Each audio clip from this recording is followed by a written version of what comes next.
2013 সালে ভারত আর বাংলাদেশের মধ্যে বন্দি প্রত্যর্পণ চুক্তি হয়। এই চুক্তি করা হয়েছিল দুই দেশের মধ্যে জঙ্গি, পাচারকারী ও চোরাচালানকারীদের প্রত্যর্পণের জন্য।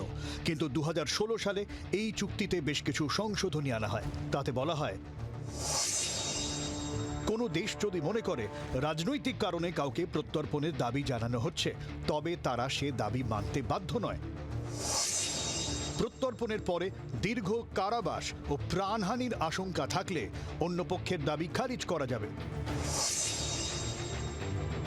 ফলে পলিটিক্যাল অ্যাসাইলামে থাকা শেখ হাসিনাকে ভারত ফেরাতে বাধ্য নয়। দুই দেশের বন্দি প্রত্যর্পণ চুক্তিও তাতে লঙ্ঘিত হয় না।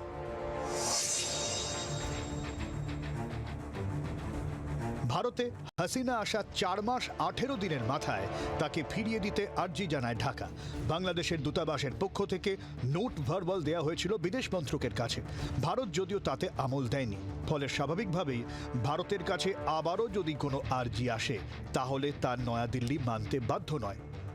ম্যাডাম হাসিনা শুধুমাত্র যে এক্সট্রাডিশন ট্রিটির একটা অংশ তা নয়, তার থেকেও বড় কথা, ভারত এবং বাংলাদেশের যে ঐতিহাসিক বন্ধুত্ব বা ঐতিহাসিক যে সম্পর্ক বা অ্যালাইনমেন্ট, সেই অ্যালাইনমেন্টের একটা প্রতিচ্ছবি।